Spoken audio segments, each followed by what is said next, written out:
अस्सलाम वालेकुम। Hope so आप लोग खैरियत से होंगे।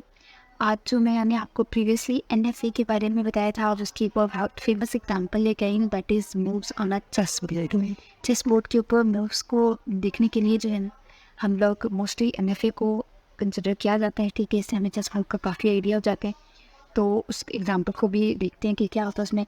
अच्छा, सबसे पहले जो है ना, states is equal to square. अच्छा, एक चीज़ मैं पहले क्लियर कर दूँ कि जो फर्स्ट स्लाइड है ये जैसे आप लोग समझ लो एक दफ़ा किस्म के आगे नेक्स्ट स्लाइड में मैंने पूरी पिक्चर बनाई थी, उससे आपको पूरा आइडिया क्लियर हो जाता है। यहाँ पर जस्ट मैंने एक इंट्रो सा दिया हुआ है कि जस्ट उसको देख लो, हम ब्रीफली देख लेते हैं बस। तो सबसे पहले मैंने बताया था कि स्टेट्स इसमें कहते हैं, क्योंकि ऑब्वियसली मैंने आपको बताया था ना कि एनएफए बताते हैं फॉर्मल डेफिनेशन बतानी होती है पहले, तो ये काइंड ऑफ फॉर्मल डेफिनेशन है बस। तो इसकी इतनी इंपॉर्टेंस नहीं है, तो इसको जस्ट गो थ्रू करते हैं। सबसे पहले मेरे पास कि स्टेट्स क्या क्या है। स्टेट्स होती हैं मेरे पास स्केयर के फॉर्म में। ठीक है, इसके अंदर स्केयर होता है, मेरे पास 1 से लेकर 9 मूव्स होती हैं। ठीक है, होती हैं। आगे पिक्चर होगी तो उससे आपको बहुत अच्छे से समझ आ जाएगा। जस्ट अभी इसको समझें। उसके बाद इनपुट सिंबल होता है। तो इनपुट आपके पास जो है ना, देखें दो, पूरा दुनिया में जितने भी चेस बोर्ड है ना, उसमें 2 ही कलर्स होते हैं आपके पास। ठीक है, अब डिफरेंट कलर्स होते हैं डिफरेंट जगह पे। यहाँ पर मैंने एज एग्जांपल एक रेड कलर ले लिया और एक ब्लैक कलर ले लिया। ठीक है, आर एंड बी। ठीक है, ये दो मैंने इनपुट सिंबल्स ले लिए कि जब आर आएगा इसका मतलब होगा कि आप रेड स्टेट पे हो, जब बी आएगा इसका मतलब आप ब्लैक स्टेट पे। जस्ट इधर आप डिफरेंट जगह पे डिफरेंट कलर्स हो सकते हैं, लेकिन होते तो 2 ही है ना इनपुट सिंबल, तो जस्ट मैंने 2 लिए हैं। ठीक है, नेक्स्ट है मेरे पास start state and final state that are in opposite direction. इसका मतलब है कि जो आपकी फर्स्ट स्टेट होती है और आपकी जो लास्ट स्टेट होती है वो हमेशा ऑपोजिट डायरेक्शन में होती हैं। अब मैं आगे नेक्स्ट स्लाइड पे मूव करते हैं, इसमें पूरा का पूरा फिगर से बताया हुआ है तो अच्छे से समझ आएगा। नेक्स्ट स्लाइड में यहाँ पर ये मैंने सबसे पहले ये पिक्चर बनाई हुई है। ठीक है, इसके अंदर क्या है, आप लोग अगर देखो इस पिक्चर के अंदर देखिए आपके पास 9 स्टेट्स हैं, 1 2 3 4 5 6 7 8 9, और कुछ कलर ब्लैक हैं कुछ कलर ब्लू, और दोनों कलर्स ऑल्टरनेटिवली चल रहे हैं। तो यही होता है ना चेस बोर्ड, ऐसा ही होता है बिल्कुल।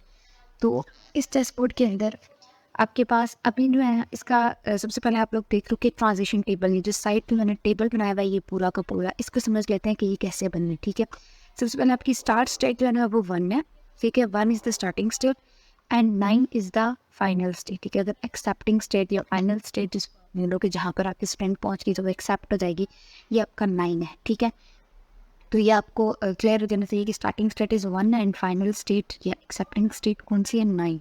तो सबसे पहले आप 1 से स्टार्ट करोगे, 1। उसके बाद अब मैंने आपको क्या बोले कि आपके पास 2 इनपुट सिंबल्स हो गए, या तो होगा आर या तो होगा बी। ठीक है, तो ये 2 ही इनपुट सिंबल्स हो गए।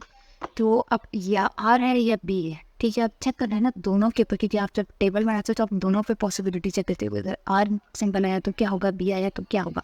तो देखो आप सबसे पहले 1 स्टेट पे खड़े हो। ठीक है, 1 स्टेट ब्लैक कलर में आपको शो रही है, 1 स्टेट है। ठीक है, अगर आपके पास यहाँ पर इनपुट सिंबल आ जाता है रेड कलर का, आर का, ठीक है, तो आप कहाँ कहाँ जा सकते हैं। आपके पास 2 पॉसिबिलिटीज़ हैं, या तो आप 2 पे जा सकते हो या आप 4 पे आ सकते हैं नीचे। तो 2 ही पॉसिबिलिटीज़ है ना, 2 एंड 4। ठीक है, तो वही चीज़ मैंने लिखी है कि अगर 1 के ऊपर रेड कलर आ जाता है तो आप 2 और 4 के ऊपर मूव करोगे, दोनों में से किसी भी एक जगह पे मूव कर सकते हैं, क्योंकि आपको पता है कि एनएफए में आप मल्टीपल स्टेट्स पर जा सकते हो। ठीक है, ये चीज़ें सारी पिछली वीडियोज़ में डिस्कस हो चुकी है। इसके बाद आपके पास अगर 1 के ऊपर रेड नहीं आता, ब्लैक कलर आ जाता है, तो आप किधर जाओगे।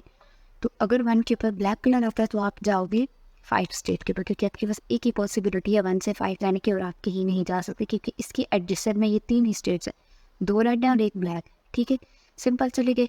अब सारी स्टेट्स के लिए चेक करना है, सिर्फ 1 के लिए तो नहीं करना। तो सबसे पहले फिर सेकंड स्टेट आएगी मेरे पास। अगर आप सेकंड स्टेट पे खड़े हो और आपके पास इनपुट सिंपल रेड आ जाता है तो आप किधर जाओगे।